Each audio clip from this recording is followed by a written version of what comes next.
Well, I went home this afternoon. Just felt a little flat. I think I was still a little bit tired. A lot of running around over the last 48 hours. All the babies today, and then the last two sets being in the mud virtually. It wasn't a crazy mud, but it was enough that it was messy. So got home a little tired, had a little bit of a nap, to be honest, and woke up, chatted with James a little bit about the horses, that race last night, his thoughts on them, and plans for next week. I would talk to him about the babies. We'll talk about them today. He said they trained well also. So let's get to it. Let's do some videos. I'm on my way into Northfield. So I am a driver once in a while. I don't look to. When I was a younger kid and when I was driving full time, I was pretty active and aggressive, wanting to get drives, have drives, and drive as much and as many places as I could. But that role has dissipated over the last 10 years for the most part. And I'll never tell anybody, no, I won't drive your horse. I try to help when I can. I don't think I'm as needed as I once was. You guys are going to meet a kid that helps us out in the morning, Tyler Angus. He rides some horses for us and stuff part-time. Goes with the babies a lot, super enthusiastic. I mentioned him in the video today. Now there's a kid.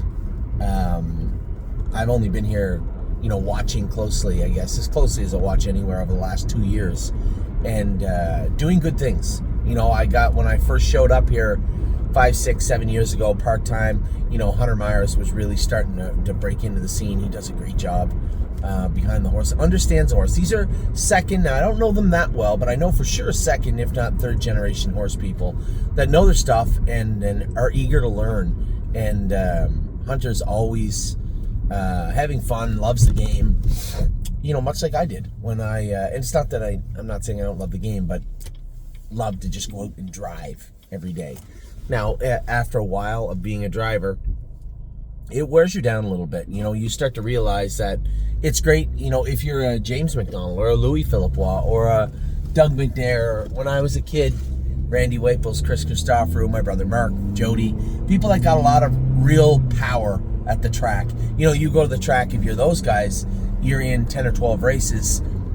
On a good night, 5, 6, 7, 8 of them can win. On a bad night, you still have some shots. Pick away, make some money and go home. Now, if you're everybody else, mere mortals. I did a lot of driving. 2011, I think I had just a tick short of 3,000 drives that year. Now, you do the math quick, that's 7 drives a day, every day, no vacations for the most part. 8. No, it's more than that. 2,900 and some drives. Got to be 8 and a bit. 8+ drives on average per day, every day, no vacations. No days off. It's a lot. I loved it.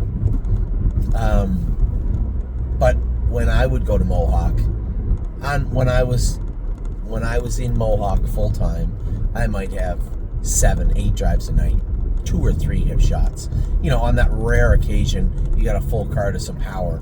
But for the most part, you were that guy, right? Third liner,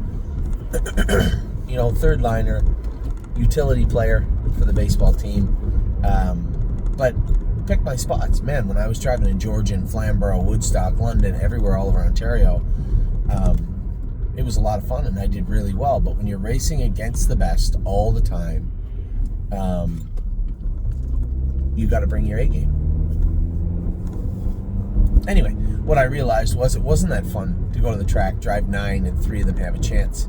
The other 6, you just go around, try and hook a check, 3, 4, 5.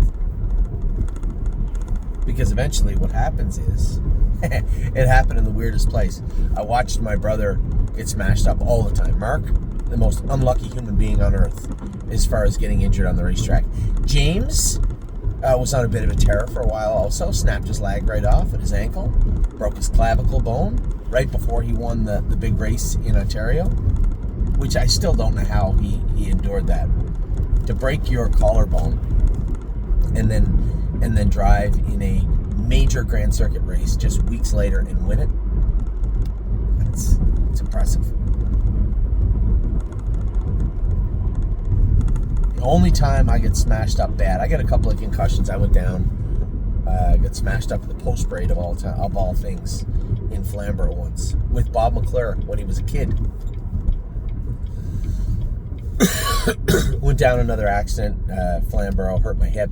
Nothing serious, didn't break it. Another little concussion. They weren't bad though. And then the one that physically smashed me up the most was a qualifier. A qualifier with one of our horses who's still racing, still a nice horse. His name was Sunshine's Finest. And whoever owns Sunshine's Finest now out there, if it wasn't for Dr. John Hennessy, you would not own him. He would have died that day at Mohawk. I'll never forget it. I was sorry. I know you guys are waiting for your list. I'm sharp. I just had a nap. I vividly remember. I don't remember the accident as much. I saw it. It's not like I had memory loss or hurt my head. It wasn't that. I know that Louis Philippois' horse got tangled up with a horse in front of him, fell down. I hit him from behind and got launched. And for any of you that ever been in an accident or something like that, where they said like time stands still, I remember being in midair and thinking to myself, just as calm as can be, this is really gonna suck here in a second.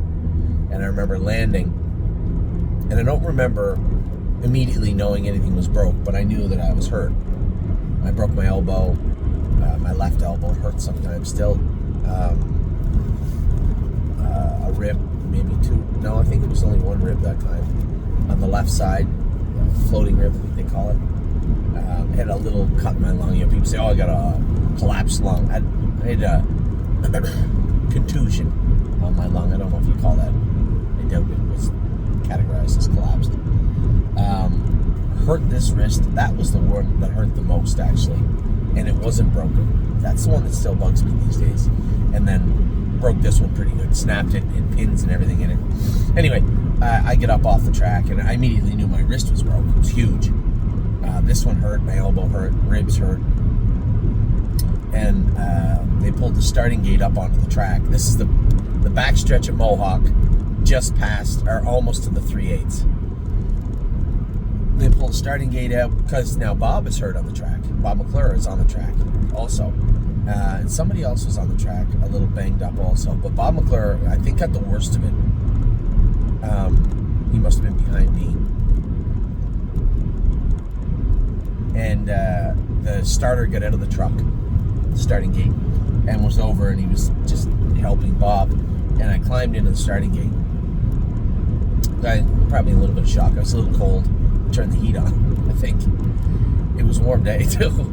And I'm sitting there, and I just kind of leaned my head back, and I got my hand on the steering wheel. It's obviously broke. You can see it, like a big wow in my wrist. And I see Jody and James running across the center field. It's a long way. They get there, and Jody, they look. Bob's hurt, but he's okay. He's just sitting there, kind of dazed a little bit. And they come over to me and said, "Are you okay?" I said, I just held up my hand and said, "Nope. You sure that's broke?" Is anything else all right? I said, "Yeah." Now at this point, Sunshine's Finest is running around. The bike is sideways. It's a metal bike, and it wouldn't take a lot to chew him up. And I remember saying to Jody and Mark, "Go check on the horse. If he's hurt, I need to know how bad, and don't let the vet put the horse down until," because I thought I saw Dr. John Hennessy's truck over there. Sometimes the vet would come in on qualifying days and scope horses. If they have clients that are qualifying, they'll be there. And Dr. Hennessy was there, and I said, "Have John look at that horse before they do anything with him. Go find him." They come back, and James said it's bad. But Dr. Hennessy he is a mobile x-ray.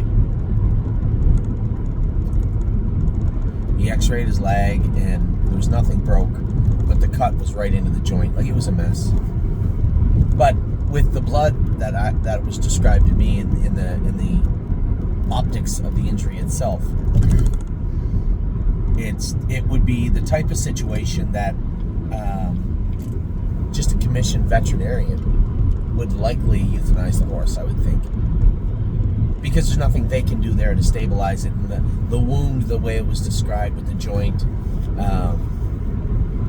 and there was a fracture, but it wasn't into the joint, and it was a clean fracture. It was cannon bone. Now, cannon bones, if you guys have been following, and again, I'm sorry, it's 11 minutes now.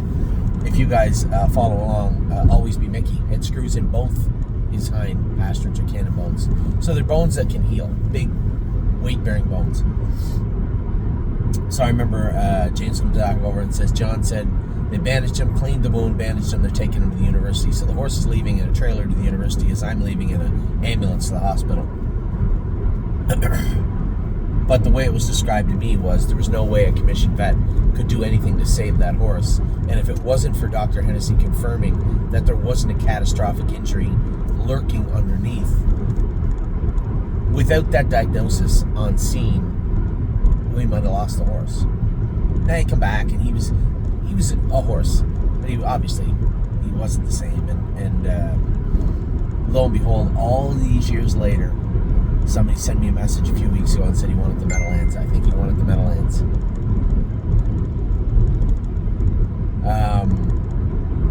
It's just the weirdest thing. So I don't know why I thought of that, or I thought I would share that with you, but and I don't even know how I got there, to be honest. But it was quite the scene and quite the time in my life getting injured. I was talking about people getting injured. Probably along the same lines. Abel was playing today at the jump place and sprained her ankle. She's got her ankle elevated. It's the first time she ever really got hurt. It's not bad. It's a sprain. And it led me to reminisce about McDonald's and their injuries in horse racing. So I believe I was going to talk about the racehorses, was I not? That was 12 minutes and 40 seconds ago. Admiral Dio. So Admiral Dio flipped his heart last week. I'm pretty sure the consensus on that is he trained hard. Remember I told you he trained great? That was Friday, back for Tuesday. We treated him with Lasix on Friday. And they all get electrolytes, but sometimes that double dose of Lasix, close, Friday, back Monday, is just a little too much. That was the culprit also for Patrick DePirano when he flipped his heart way back when for us. It seems like a million years ago. He recovered the next day also. It's more often than not, the horses will revert back on their own. It's what you would call an episode, I suppose. The only horse we've ever had that did not revert back on their own was Spitfire Overseas when he was 3, and he needed to have it medically corrected. Dr. Latessa did a tremendous job fixing that, and lo and behold, and that was before he was crushing them at in Southern Ohio for that time as a 4-year-old, and it's never bothered him, Patrick, or anybody ever since. So there's no reason to believe that this would be an ongoing thing. And the obvious answer is generally the right one. So no more Lasix twice in a week for him. In fact, further to that point, maybe make sure he has potassium, maybe make sure that he has lots of electrolytes throughout the week. And what we'll do for horses like him, if we're going to train in a hard manner, in such a way that you think it may exert him, especially with the bleeding, we may have the veterinarian treat him with a different medication. May not be quite as effective with Lasix, but he's not really a bad bleeder anyway, so I don't think it'll ever be a problem again. But obviously not what you want to see, and hopefully he recovers from that quite quickly. There. Arson is racing tonight at Mohawk, first start back in quite a while. Races were canceled last week. He's going to have to go around, right? You're going to watch Arson go around tonight. And I can't imagine. I just want to see the horse in a competitive posture tonight. You know, I don't expect he's going to be in a win photo, but I would expect him to find his way into the race in the last 3/8 of the mile. That would be my hope. Drebin, I want to make sure I didn't skip over everybody here. Admiral Dio, Arson, Drebin. Drebin's racing Monday. I got to give everybody the bad news about Monday. James told me not 2 hours ago that he would be thoroughly shocked if they were able to race on Monday. There is so much ice and snow on the track.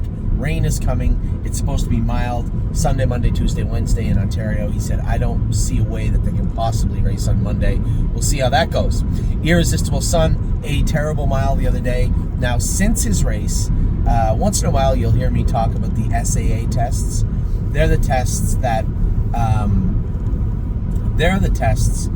will administer to the horses, and it simply tells you if they're sick.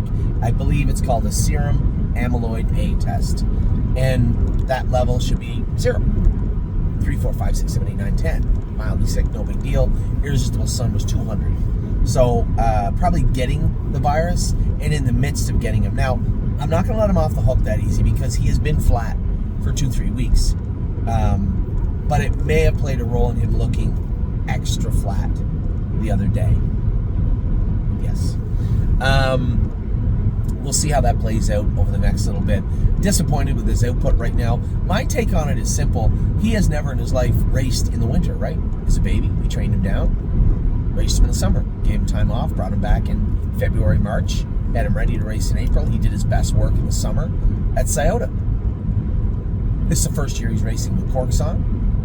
It's not the same as training with corks on. So I am watching everything closely. Listen, it wouldn't stop me. It wouldn't hurt me in the least if we just gave him a few weeks off, let him reset. Not what I want to do, but I can't watch a horse that was super consistent his whole life be super inconsistent right now for no particular reason. Again, all these horses we turned out, there was no lameness. There was no component of lameness. They went out sound, they come back sound, and they are sound. So I just want to get him back in a positive rhythm. Memory and Imagination along the same lines. He's been racing better, but still not lighting the world on fire. 7-hole tomorrow night is not helpful. We'll see how that plays out. Mounts for All did not get in. You may see Mounts for All show up at the Meadows on Friday in the non-winners of 5. This horse is just coming off a very good mile. If you go back and watch the race, his last 200 yards were the best 200 yards maybe of the season. And I thought he finished up well. And I'm not worried. I don't care if they go in 55 or 58. You're not getting away from him. The horse can trot in that speed range. So the non-winners of 5 is certainly no huge thing for him to overcome. It'd be non-winners of 2, not more than 4 or 5. Either one he fits, however they write it. Then the next one is 5 but 8. That is where Irresistible Sun's been racing. And quite frankly, I would happily race Mounts for All in either of those classes. Tenacious Hanover's in Tuesday. That ankle was bothering him. We did some maintenance. He spent some time in the water walker this week. What do they call it? The aqua treadmill of Dr. Latessis that is just beside our barn. He spent some time in there and some time on the track. I think we got him back on track. I think it was a combination of just maybe a week too long doing the maintenance on him, and also the giant corks that we had on him. The good news is it's going to be warm this week. We shot him with no corks on for his start this week. What do we got here? Time is on my side. Did not get in next Friday. Him and Looks Like Money and some of our top trotters, they play integral roles in us having good weeks or bad weeks. And I'm worried about the races being canceled at Mohawk with 2 of our better horses. They're racing together, but they're both in the hunt in that race and on paper. And I'd hate to have the races canceled, but what are you going to do? You know, one week it's too cold, the next week it's too mild. It's annoying, but that's planet Earth. There's not much we can do about that. Man, am I ever stretching this video, eh? Vehement is in Wednesday. I couldn't drive on Wednesday because I am going to drive Century Legion on Wednesday here. I simply can't race in the 13th back in the 2nd. Maybe in the 11th I could make it, but not the 13th. So Aaron has been driving him. He knows the horse well. He's the best fit for the horse. I know I've had some people email me It's not lost on me, but I have to do what's best for our barn and best for the horse. Aaron knows the horse very well, and he'll be driving him on Wednesday. Watch Your Mouth. We sold Watch Your Mouth. He's racing tonight, I believe. So good luck to Melissa and Mark. You guys know them. They train some horses for us, and will again someday out in the Saratoga area. He just wasn't fitting in here, but should fit nicely in Saratoga, I guess. We'll see how that plays out. So good luck to him tonight.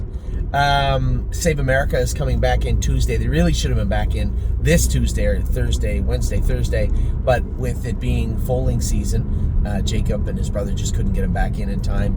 The weekend was impossible. Tuesday, Save America and Rock Shining Star show back up at the barn. They're on 4 weeks and 3 days, I believe, on Tuesday. Not the end of the world. I did want it to be 3. 4 is fine. For them, Spitfire Overseas again Monday. Hopeful that they race, but we'll see. And it's not going to be easy anyway. He's got egg bar shoes on up front in the mud. That would be a bad combo. Wouldn't be ideal, but he is a very, very tricky horse, and trying to race him without that added support could be problematic. Texong Soprano raced good the other night. He's in the hunt. Left hard the other night. Fought hard. Was only beat maybe a length and a half, 2 lengths.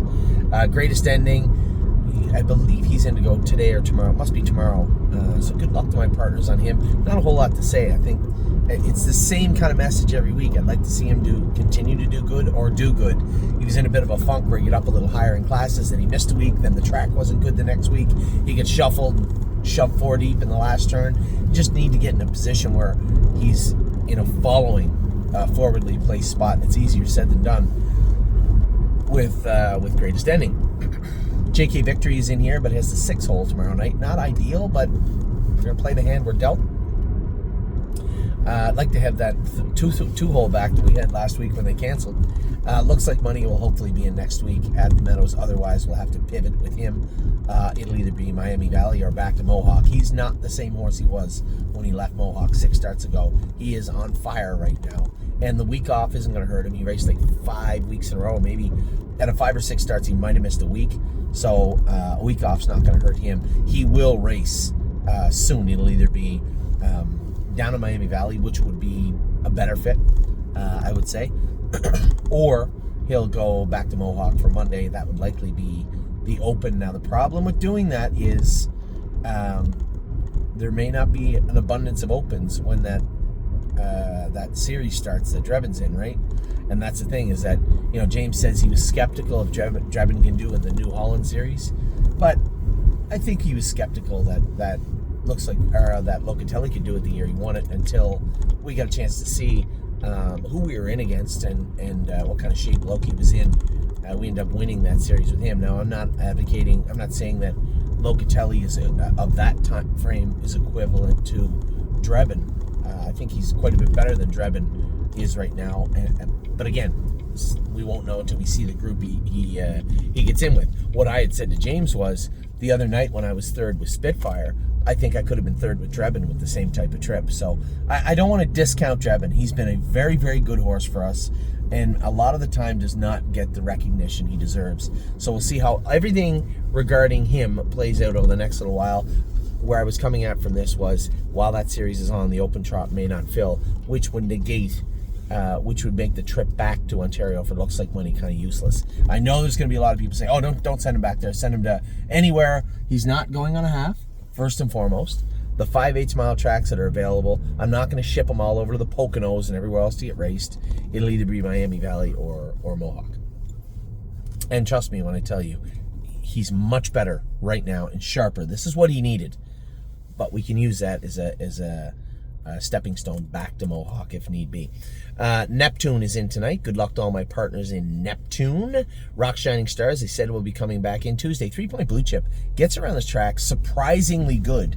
Drew the 7 hole, though, which would be the backup class. Salty Crew coming in. He's going to need a start, I would imagine. So we'll see how 3-point races tomorrow. Trosa, I don't think Trosa get in on Monday. Oh, wait, his class goes... I don't know when his class goes. Next Thursday or Friday, I think. Maybe then. Yo, Mr. raced good this week. Narrowly missed in the open and raced very, very good. Stacy and Brett hit him really good. Another problem with taking Looks Like Money down there is we already have somebody in that class also. Chevron's Bypass has not been racing good, will not be in the open. In fact, will find herself in a claimer soon. One of her partners said, it might be worth it to get her in a claimer to get her confidence back and then get her back in the conditions. She's not going back in any conditions. She's a claimer right now. From what I can see, we're not going to try and hide her and run her up the wood forever. We're going to put her into the roan kind, let her race, and that will be in the claiming ranks. What is that? Oh, that was Jeremy Smith. It's Mike Durrance. Delicious Stone, I had announced he's qualifying last week. I think there was a little mix-up. Dom thought that we were talking about it the other day, and my take on him racing right now was I didn't want to waste any more starts with this horse. Get him in, get him racing. And Dom's contention was he needs one more mile.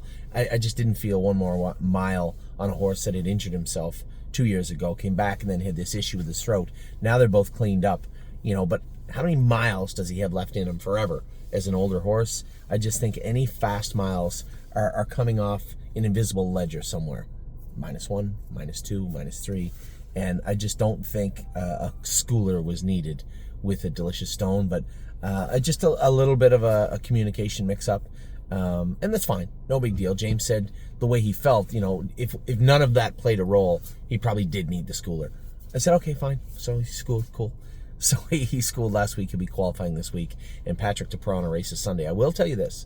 The week he won, we galloped him here. And he galloped good, but he was, I wouldn't use the word lethargic, but he might have been a hair flat. And he's getting a little older now. I said, no big deal. I ran him the other day. He was not flat. He was wild the other day.